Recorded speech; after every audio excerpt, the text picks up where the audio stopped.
وہ جمود اور تنہائی کا مارا ہوا انسان تھا جس کی زندگی ایک عرصے سے ایک ہی دائرے میں کے اندر گھوم رہی تھی۔ اگرچہ اپنے کام میں اس کا تجربہ ہر گزرتے سال کے ساتھ بڑھ رہا تھا اور اس کی کمپنی ہر سال اس کی بہترین کارکردگی کے مطابق اسے اچھا بونس اور انکریمنٹ بھی دیتی تھی، لیکن آمدنی کا یہ اضافہ اس کے دل کا بوجھ اور ذات کی تنہائی کم کرنے میں کوئی مدد نہیں کر پاتا تھا۔ اس کا حلقہ احباب، دفتر کے چند کولیگز اور یونیورسٹی کے زمانے کے اکا دکا ایسے دوستوں پر مشتمل تھا جن سے ملاقات بھی مہینوں بعد ہی ممکن ہو پاتی تھی۔ وہ زندہ دلوں کا کے شہر کا باسی تھا جہاں رات میں روشنیاں جگمگاتی تھیں اور دن کی اجالوں پر سال کے 12 مہینوں میں بہار کا راج رہتا تھا، لیکن وہ اکیلا تھا اور اپنے اندر کی تنہائی کسی سے بانٹ لینے سے قاصر تھا۔ اسے کبھی کوئی ایسا ہم زبان نہیں ملا تھا جو اس کی رات کے درد کو سمجھ سکے۔ شاید اس لیے وہ زندگی کی اس روٹین کو اپنا مقدر جان کر اسی میں سمٹ کر رہ گیا تھا، اور شاید ہمیشہ یوں ہی تنہا خوشیوں سے آری زندگی گزارے چلا جاتا جو اگر اس شام بلا ارادہ اس بس کی ہم سفر لڑکی کے پیچھے نہ چل پڑتا، اور اگر جو وہ لڑکی اتنے روشن دل و دماغ کی مالک نہ ہوتی جو اپنا پیچھا کیے جانے پر ناراض ہونے کے بجائے اس کی طرف دوستی کا ہاتھ نہ بڑھا دیتی۔ تمہارے اور میرے حالات میں تو 19-20 کا فرق ہوگا، لیکن زندگی کے بارے میں اپروچ میں زمین آسمان کا فرق ہے۔ اس شام زارا نے موہت کو کافی کی دعوت دی تھی اور وہیں بیٹھے باتوں کے دوران اس نے موہت کو بتایا تھا، تم حالات کی مار کھا کر زندگی سے دور ہو گئے، لیکن میں نے اس کی الٹ اپروچ اپنا لی۔ تم نے خود سے زیادتی کرنے والوں کی ضد میں ان سے بدلہ لینے کے بجائے یا ان کے سامنے ڈٹ جانے کے بجائے خود کو انتقام کا نشانہ بنا لیا۔ خود اپنی ہی زندگی کی چھوٹی چھوٹی خوشیوں، لطیف احساسات اور خوبصورتیوں سے لطف اندوز ہونے کی راہ میں رکاوٹ بن گئے۔ بھلا یوں بھی کوئی کرتا ہے؟ شاید وہ ٹھیک ہی کہہ رہی تھی۔ موہت نے اس کی بات سنتے ہوئے اسے اپنے سامنے نظر آتے منظر پر نظر ڈالی۔ وہ شہر کا مصروف ترین علاقہ تھا جو اپنے ریسٹورنٹس، کیفے، مالز اور شاپنگ اسپاٹس کے لیے مشہور تھا۔ شام کے ان لمحات میں یہاں لوگوں کی بھیڑ تھی، اتنی کہ اکثر کو پارکنگ میں گاڑی کھڑی کرنے کی جگہ نہیں مل پا رہی تھی۔ مختلف ریسٹورنٹس اور کیفے کے برآمدے اور آؤٹ ڈور سیٹنگز کے ٹیبل بھرے ہوئے تھے۔ وہاں اتنے لوگ تھے کہ نئے آنے والوں کو جگہ لینے کے لیے انتظار میں کھڑے ہونا پڑ رہا تھا۔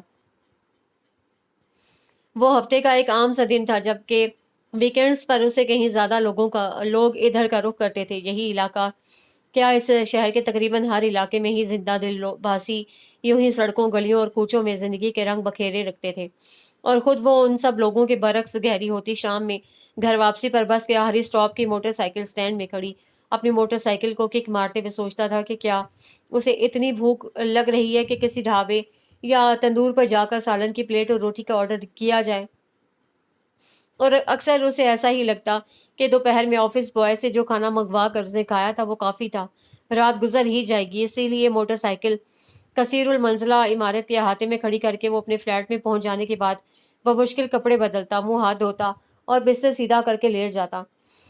نیند آنے تک خاموش لیٹا چھت کو گھورتا رہتا، نیند آنے پر کروٹ بدل کر سو جاتا اور اگلی صبح ایک نئے دن کو رات کرنے میں مصروف ہو جاتا۔ اپنی تنخواہ کا ایک مختصر اور محدود سا حصہ اس کی ضروریات زندگی پورا کرنے کے لیے کافی ہوتا تھا۔ سال بھر وہ نئے کپڑے بنواتا، نہ ہی نئے جوتے خریدتا تھا۔ یہ اس کا اپنا خیال تھا کہ اسے ان کی ضرورت ہی نہیں پڑتی۔ فلیٹ کا کرایہ، 2 وقت کے کھانے، دھوبی، نائی، بجلی گیس کے بل بھرنے کے بعد اس کے اکاؤنٹ میں ہر ماہ اتنی رقم بچ رہتی تھی جو اگلے کئی مہینوں کے لیے کافی ہوتی۔ بونس اور انکریمنٹ کی رقم اور ہر مہینے کی بچت اس کے اکاؤنٹ کا بیلنس بڑھائے چلی جا رہی تھی، لیکن وہ اسے بے نیاز ایک محدود، مخصوص، خشک، بے رنگ زندگی گزارے چلا جا رہا تھا۔ تم ٹھیک کہہ رہی ہو، ایک مختصر نظر اپنے موجودہ حالات زندگی پر ڈالنے کے بعد اسے زارا کی بات کی تائید میں سر ہلاتے ہوئے کہا، کتنی غلط اپروچ ہے۔ زارا نے تعصب سے سر ہلایا۔ جبکہ یہ زندگی تو تمہیں ایک ہی بار ملی ہے نا، اسے خود سے انتقام کی بھیڑ چڑھا دینا کہاں کی دانش مندی ہے؟ میں ایک پوائنٹ لیس زندگی گزار رہا ہوں، عقل اور دانش کا جس میں کوئی گزر نہیں۔ موہت کے پاس خود کو نشانہ بنانے کے علاوہ کوئی جواب نہیں تھا۔ یہ کوئی لاجک نہیں ہے، میں اس کو نہیں مانتی۔ زارا نے ویٹر کو بل لانے کا اشارہ کرتے ہوئے کہا۔ موہت، کوئی بات نہیں، تمہاری پوائنٹ لیس زندگی میں ایک پوائنٹ بن کر داخل ہو رہی ہوں۔ اب عقل اور دانش کا گزر بھی ہوا کرے گا اس میں۔ سب سے پہلے تو نکالو اپنا کریڈٹ یا ڈیبٹ کارڈ اور بل پے کرو۔ چلو۔ ویٹر سے بل کا فولڈر پکڑتے ہوئے وہ بولی۔ لمحہ بھر کے لیے موہت چھٹکا۔ بل؟ اس سے دہرایا۔ ہاں بل۔ حیران کیوں ہو گئے؟ وہ مسکرائی۔